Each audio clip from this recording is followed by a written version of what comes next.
Jadi bawaan genetik gitu. 1:1000.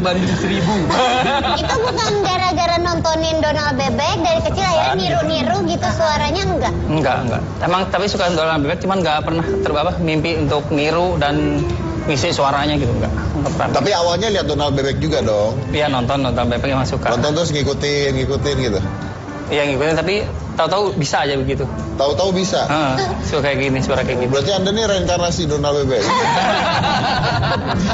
Aku tuh mikirnya Donald Bebek tuh suaranya di efek. Ternyata asli ya, alami loh gini ya. Tapi saya pernah nonton di YouTube juga tuh ya, banyak orang yang ada pengisi suara Donald, dia ngajarin cara untuk ngomong Donald dengan naruh kantong udara di sini atau segala gitu. Itu ya, bener nggak itu? Iya dari sini, pipi dan lidah. Jadi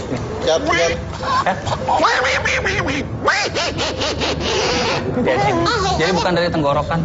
Tapi ini enggak kan? Oh, enggak. Ini enggak kan? Enggak apa? Enggak pakai alat itu. Enggak pakai alat. bukan pakai alat, memang dia di kantong udara tekniknya. Dari pipi dan lidah. Iya, makanya tadi lidahnya kayaknya gimana muter? Dijepit di sini. Susah ya.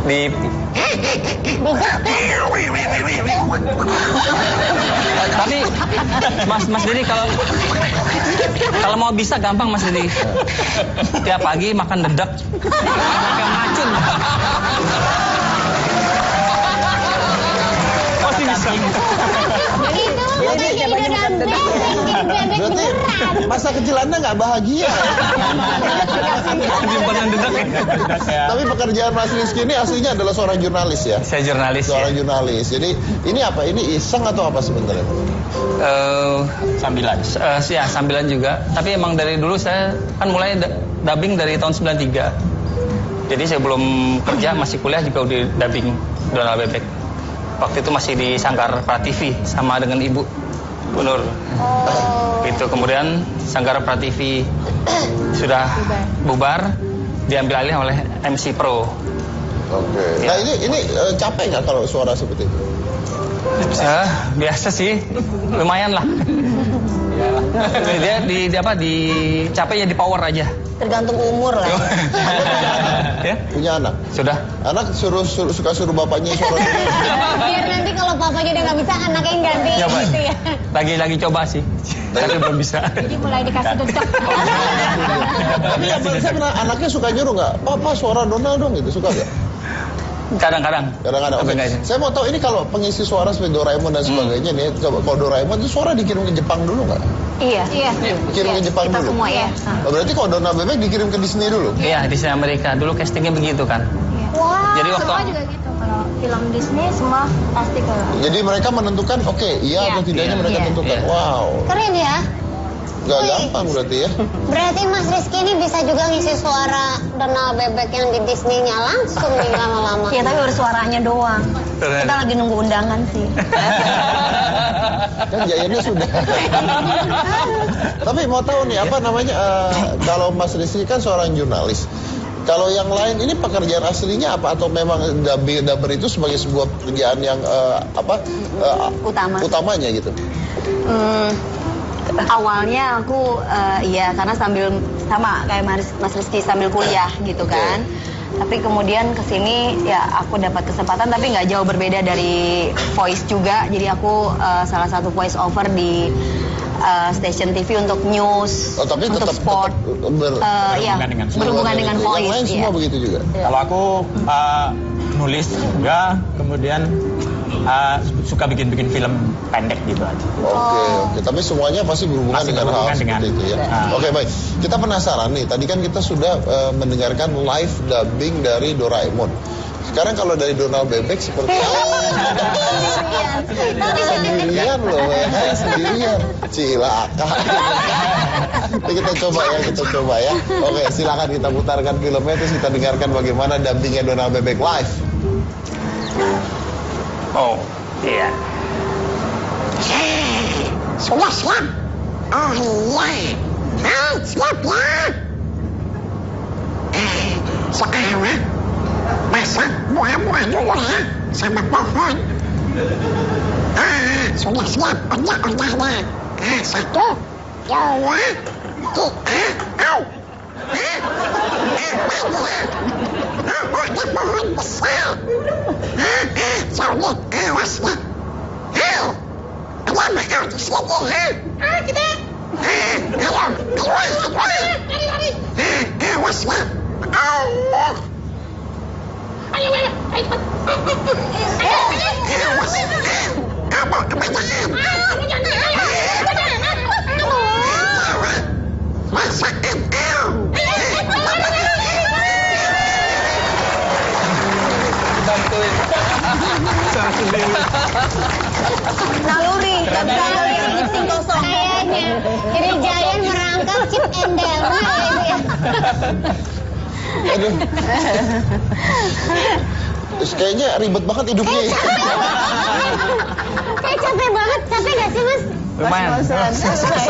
Wih, jadi kalau satu kali ngedabing itu buat berapa episode? Itu sistemnya gimana sih? Biasa sekali dubbing untuk 3-4 episode. Jadi kita udah nyetok. Oh, Udah oke. nyetok. Saya penasaran nih, mungkin saya pernah tanya, tapi mungkin penonton juga pengen tahu kan.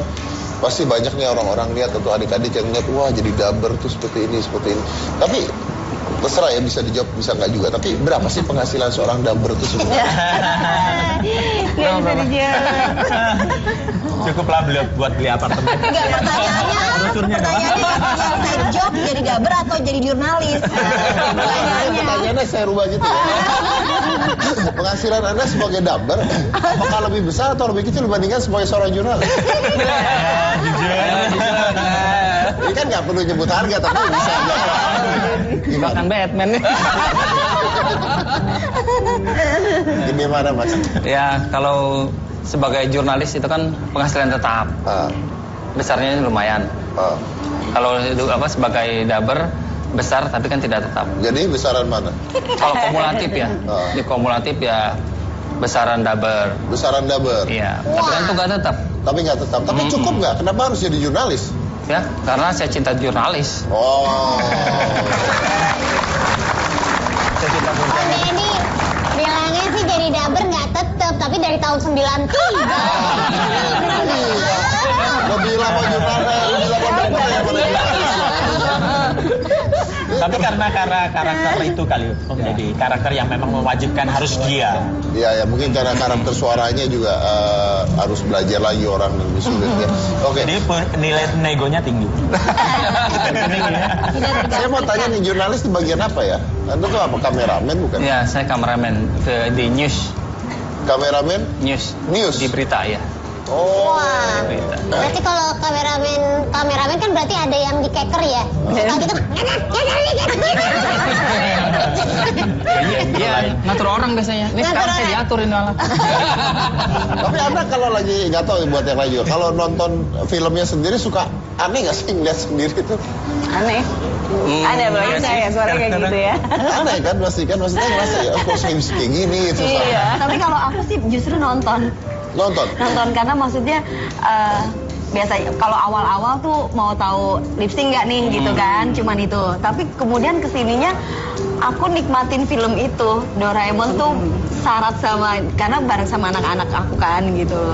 Jadi memang itu syarat sama misi lah gitu. Jadi aku pengen tahu nih, kan kalau aku dubbing kan cuma tahu yang cerita yang aku dubbing aja, dialog yang aku aja. Tapi kan kalau full kan aku nggak sempet gitu.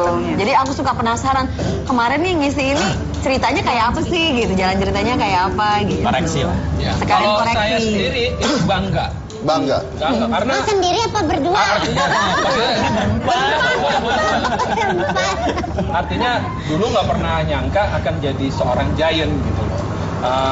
Cuma nonton di layar kaca gitu, ada apa namanya, ada kartun seperti ini yang fenomenal banget dari dulu, nggak pernah berubah gitu. Terus banyak yang dulu belum ada gitu, dan yang sekarang baru ada seperti misalnya HP gitu kan, di kantong Doraemon udah ada gitu. Kan hebat gitu loh, itu kan luar biasa ya kan, belum ada loh dulu. Iya aja dan ditonjok. Karena dulu saya cinta. Iya aja saya takut. Iya. Tapi kalian pernah diundang nggak sampai ke Jepang segala gitu? Ya, Harapannya begitu. Harapannya begitu. Belum berarti ya. Mudah-mudahan. Mudah-mudahan sampai ke Jepang kan. Mas, Kita pandemi